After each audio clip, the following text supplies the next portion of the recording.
So, good morning mga ka-fitness. So, today is Sunday. So, luto na yung ating kamote at itlog.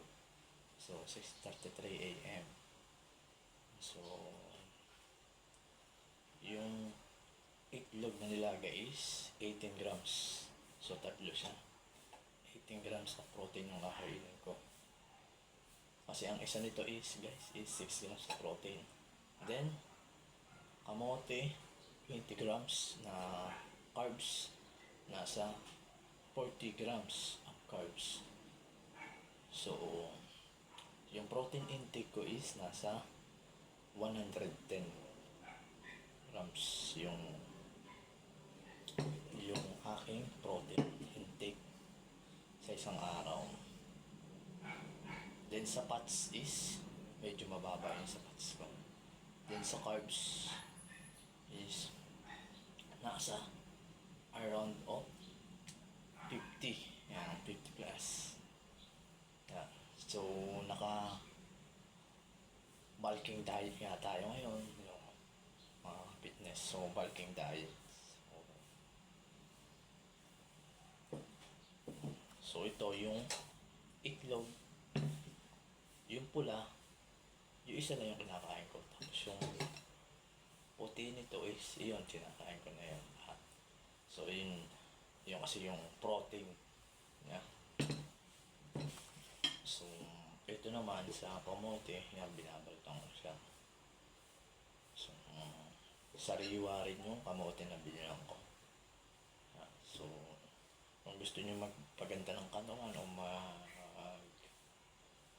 magpa-cutting or cuts, pwede nga magkamote and itlog. So, wala pa dito yung saging, then oatmeal.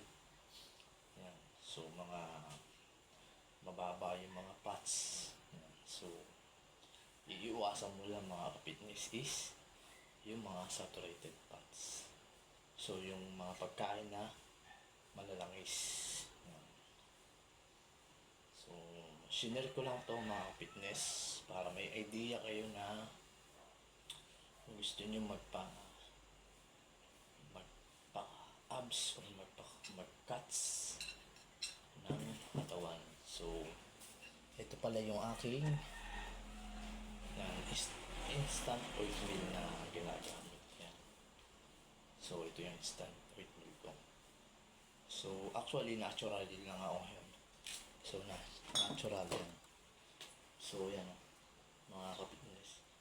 So, yung body fat ko is nasa around of 20%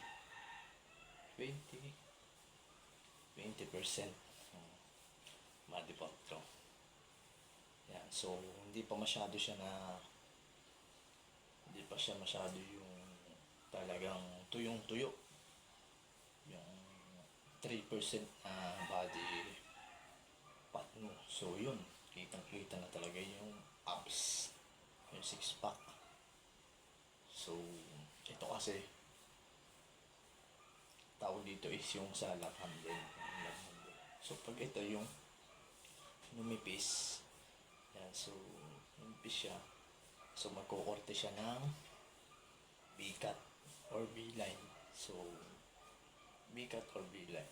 So, nakadepende kung ano yung gagawin mong program sa yung 6-pack abs. So, ito, babalatan ko na, kakainin ko na. Yan, sinare ko lang yan para sa inyo, para may idea kayo mga ka-fitness. So, stay fit and healthy. Thank you.